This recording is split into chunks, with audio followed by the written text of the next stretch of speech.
Welcome to Transitions by Diversified, where we explore the changes that help advisors grow in all areas of their business, including improving operations, enhancing client service, and rethinking how technology supports the business. Today, we're joined by Anthony LaBarbera, COO and Director of Technology at Diversified, to talk about how advisors can and must adapt to evolving technology. In a world where every firm has access to planning software and digital tools, real differentiation comes from how you use them. We'll dive into what works, what doesn't, and how to make tech transitions that enhance, not complicate, the advisor-client relationship. So let's get started. So welcome, Anthony. Thank you, John. Thank you. So let's get started about your role at Diversified first. How did you get involved in the firm as well as tech strategy for the firm? Okay, sure. So I've spent the last 30 years in investment operations on a number of roles at Fortune 500 companies. So I've had a real opportunity to see how efficient operations can run and sort of its dependency or codependency on technology, right? And I think as the decades moved on, there was much more heavy weight on the technology side versus the operational side. So in fact, you saw a lot of firms combining their operations and technology departments to create an overall O&T. So with my experience, predominantly on sort of the institutional mutual fund side of the world, about 3.5 years ago, I transitioned over to the wealth side of the business, which was fairly new to me, but I'm learning that the same fundamentals, same dependencies, same risk and control all applies in the wealth space as it does where I came from. So that's really cool. I love the idea. You're coming from the big Fortune 500 companies, big budgets. You've got the technology that's there. Moving into an RIA firm, you probably have seen the challenges that traditional RIA firms are facing today. What do you see as the biggest tech challenges for the advisors? So from an advisor perspective, I think one of the largest tech challenges is managing sort of expectations on what they believe that tech solution will do for them, right? They believe that one tech solution will solve everything, right? But as I said, it really has a codependency on operational process in general, right? So when you marry the two well, then you've got a really efficient and well-controlled process and a real scalable process. And I've taken the opportunity over the last couple of years to really take some of those fundamental strategies from the larger firms and apply them to a smaller business on the wealth side, and with lots of success. That's amazing. I've done a number of research papers and things in the past when I'm talking about technology, and one of the things that I find that most cases is people buy the technology and then try to figure out how to use it. Yes. They don't have a technology plan to use the existing software that they have, as well as how they're going to use it. So in your experience, what's the most common reasons advisors avoid upgrading their technology? I'd say the first deterrent would be cost, right? Because I think when you start to really research the available technology in the finance space, you're going to learn really quickly that there's a high cost, right? There's a high price of entry, as well as you're going to have some sort of a support infrastructure required to maintain that, right? And you definitely have to, and as you said earlier, like they're diving in and just not taking into account what they have in play. Yep. And they want to just buy this new software, plug it in, and have it fix everything, right? And that's the biggest misconception in this whole space, is that you've got to really, before you even get to the point of deciding what technology you want to get to, you've got to really step back and outline and diagram what your company's process map and tech map looks like today, right? Then you want to put together a flow to see what it looks like tomorrow, where you're going to be. And that's the model you want to build to, right? And then you don't need to build that on day one either. You need to take those incremental steps to get there, but you got to know what's the entry point, what's good enough for now, but it is the landing point to get us to where we need to be in 5 years, 10 years, or whatever. I think that's a key takeaway that most people don't do is plan that process. Right. What are they doing today versus what they're going to do tomorrow, and how that technology plugs in. Yep. Makes perfect sense, and I guarantee that most people aren't doing that. You know what? And a lot of times I hear a lot about technology and about the ability that it's going to replace humans and it's going to cheapen the client experience. How do you see it actually deepen that experience, not replace that human side of the relationship? I think and that's a great topic you bring up, because I think that's the first thing people think when they hear AI. We'll just use AI as an example. It's like, that's going to come and it's going to take all of our jobs. But no, actually, you're going to have to learn how to be better at using AI. AI as a tool. It's not an employee. It's not going to replace employees. It'll just be a tool for employees who know how to use it to deploy and make the experience better. So I think from a client's perspective, they're sort of indifferent to whether or not you're using AI, because they don't even need to know that. right? And as long as you maintain that personal touch and personal communication and contact with your clients, and you're not letting AI do all the outreach and AI do all the touch points, then I think you still maintain that personal touch. And I think if you don't lose that, you'll be successful. But if you really just think AI is going to do it all for you, you're probably going to fail. Probably. Give me an example of how technology deepened that client relationship. You've seen it work in the past. Yeah, I mean, just on a different note. So say take something as simple as like one of the core pillars I would say for an advisor with tech goes is scheduling tools, right? Mm-hmm. So a few years back, we had made a big tech transition to Calendly, which does automated scheduling for the clients. It lets them come in and pick their own day that they want, whatever time period they want. They can choose it. Where historically it was a lot of advisors and power planners going back and forth with clients trying to coordinate a day in an hour over the course of the next month or two to figure out what works for everybody. And then schedules are filling up. So just deploying, which in order to deploy Calendly, we had to go through a whole new email outlook. So you've got this whole combination of tech transition, but when you get there, now all of a sudden our admins aren't spending hours a day scheduling meetings. They're sending a link and the clients are doing it at their leisure. Right. And advisors are getting more meetings on the book quicker and focusing on things that their time is better well spent on, like sales. So perfect example. We used to call it email battleship. Yeah. Right. I got a 2:00 on Wednesday. Does that work for you? The email goes back and forth. No, that doesn't work. How about Thursday? Yep. And so just something as simple as calendar functions. Sure. Using technology does make that so much easier. Absolutely. And it works great. So let's think about, the theme of this conversation is always transitions, right? Whether we're talking about transitioning from an existing business into a larger RIA, whether we're transitioning from maybe traditional client service to focusing on hospitality. So when you're thinking about modernizing your tech stack, when you take a look at what's out there, what are the first and what are the most important steps that advisors should be doing when they're looking at modernizing the tech stack? So I think, as we touched on earlier, is don't focus on what technology is available out there first, right? First, look at what you've got in your own current tech stack, right? And your own process map, right? Don't just get hung up on tech. You've got to look at what does your company and everybody in your company need to do on a daily basis to get through their day, right? To support your client base. And then once you have that process outlined, highlight parts of it that are already integrated into your technology and taken care of and automated, right? So then you can kind of put that aside for now. Whatever doesn't sort of fit into your tech stack, you need to solve for, or at least measure to see if it's worth solving for, right? And then once you have that whole plan, then you can start shopping for the software or the technology that will actually do that for you, right? And I think that the biggest mistake is, advisors are jumping in, buying the best brand on the street without really knowing what it's going to do for them. And then when they get it, they end up over customizing it because they think they want 100 different things and they didn't really plan out what they actually need. So the thing doesn't, the system can do amazing things, but none of it is really benefiting you at the level that you think it's supposed to, right? Right. So then there's this whole frustration afterwards. So I've heard you say this a couple of times now, and I think there's another key point here is that concept of a process map. Yeah. Do you have a process map first? Yeah, exactly. It's probably the thing. Exactly. And then how you plug that in and balancing the legacy systems with the new tools that are out there is truly understanding what each can do, how it fits into the process, rather than buying it for what it can do, buy it for how it fits into the process that you have and that you want to have. And you really need to know whether or not you're buying to replace or buying to integrate, right? And that really can determine which direction you go. You can go for the really expensive platform that replaces everything, in theory, or you can buy the cheaper one that integrates well with everything else, but you're still going to maintain that other cost. So it comes down to what's the best solution for your company, like I said, 5 years from now, what's the best foundation to build today? Because you don't want to have to change platforms every couple of years. It's the first. All right. So you have a process you brought to the table when you're evaluating new software, new platforms, things like that.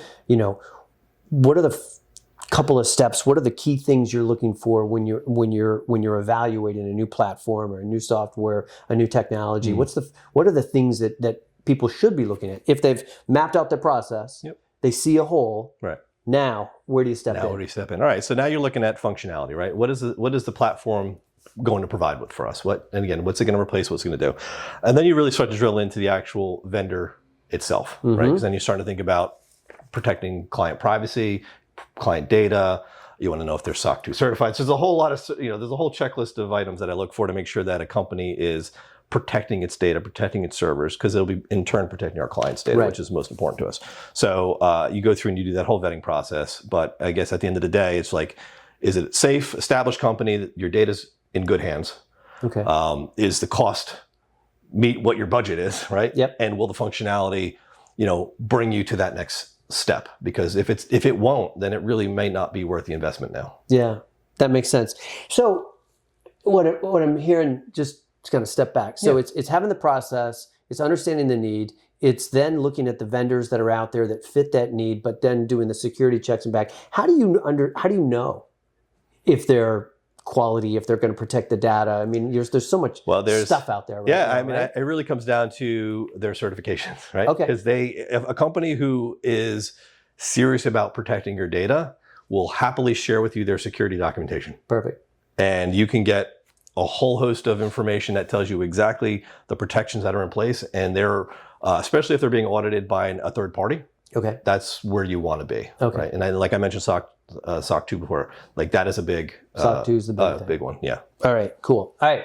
So now we picked it.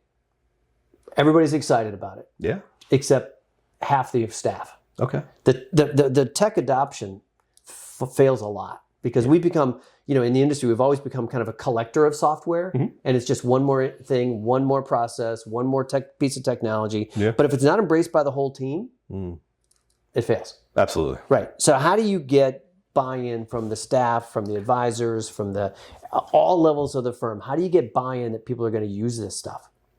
So I've learned that the easiest way to get that type of buy-in across the firm is to maintain a level of transparency on what's happening, right? So bring them with you on this journey, because I think a lot of times you'll have folks working in a vacuum building an awesome tool, and they've done all this work and no one knows about it, right? And then they hand it over to an advisor and like, there you go, here's all the bells and whistles. And they're like, I have no idea what to do with this, right? Yeah. I know how to do the old way, so I'm going to continue to do that because that's where I'm comfortable, right? So you've got to really put your change management hat on and sit down and really scope out a secondary project that needs to happen. Yeah. That is easing the transition for the employees, coming up with training programs, demos, interactive sessions, all of this in order to, ahead of actual deployment of the software, so that everybody has a chance to touch it, feel it, work in it. Wow, this is really get excited. You want to build excitement, right? Because that excitement will drive the momentum, right? And a lot less apprehension of change, right? So once you get to that point, then there's not much more you need to do, just deliver at that point, right? But as long as you're sharing this along the way, I feel that, and providing the necessary training and demos, I think you'll have a success. The transparency into why, I think, is very, very important. Why are we doing this? Exactly. Because it makes your life easier, because it makes the client experience better, because it saves us X amount of dollars, because it delivers a different experience, that whole thing. So it's absolutely makes a ton of sense. So how do you do that? How do you do that? How do you do that, right? Is there a process, a tip for gaining that? Is there something... is it just being visible? I think that's really the key here. I think folks are very comfortable, and I've seen this, dozens of times where, especially at a bigger firm, they're not ones that, larger companies are not often, letting you know exactly what's going on. Yeah. Every department's kind of siloed. Everybody's working on their own bit. So you've got this new technology, they just throw it on you, and you're like, all right, well, now we have to catch up and learn how to use this thing. Right. But I'm telling you, if you could give them that transparency, hold these sessions and meetings and demos way in advance of this even coming into play, everybody's part of the journey. Okay. Then you're going to most likely have everybody on that bus already by the time you get to the part of delivery. Is that a culture thing? Is that part of the thing? Is it the culture that encourages the change and the change management? 100%. Yeah. So it's got to be driven top down, but also bottom up. Bottom up, exactly. Right? Everybody's got to buy into it, and they have to see the technology as a solution and savior, not a threat, right? Yeah. Because a lot of folks get nervous around technology because you're like, hey, this is going to automate me out of a job. That's the first thing folks tend to think. We're always worried about ourselves. Of course, but no, this is going to help you do your job better. Yeah. Do smarter work, not harder work, right? Yeah. So you're kind of looking at the landscape now, obviously looking at everything with regard to our firm, but also what's happening. Mm-hmm. What are you excited about? What do you see in the next 1 to 3 years that's evolving, that is something that people should be looking at, or at least considering, or at least adding to their process map 3 years from now, 5 years from now, 1 year from now, whatever it is? I think the elephant in the room is AI. Yeah. 100%. Like I think, and we're seeing the advancements in AI year over year, and it's exponentially more powerful, right? So I think in the next 5 years, AI is going to look completely different than it does today. Yeah. It's going to be that much smarter. So, and you're already seeing a lot of the financial software and applications out there implementing AI components and embedding AI within their own platforms. So a lot of the CRMs I've been looking at lately, they have embedded AI prompts that will have the software do things for you. Like, we're going to move past the time of saying, all right, I want to click on which fields I want in my report and I want to see what it says, as opposed to just speaking into your computer and telling AI what you want to say, and then it go and create that for you. Yeah. And I've seen live demos of this actual functionality. So yeah, it's a wave of the future. And I love, one of the things that to me is interesting about that is I'm seeing a lot of conversation today around client meetings,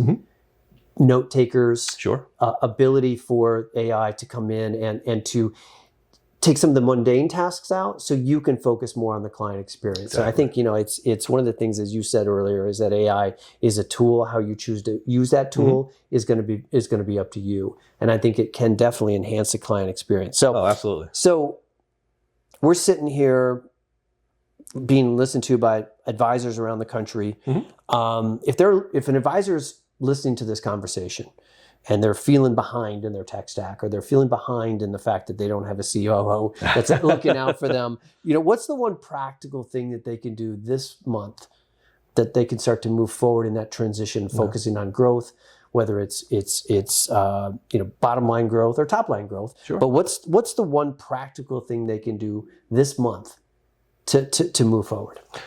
Well, I'd say if you don't have a tech stack and a process map, that's probably now is the best time to put that together. Even if it's just circles on a page, right? Yeah. Honestly, just have something down and know what your process is. Yeah. You have to get that, you got to get your hands around that.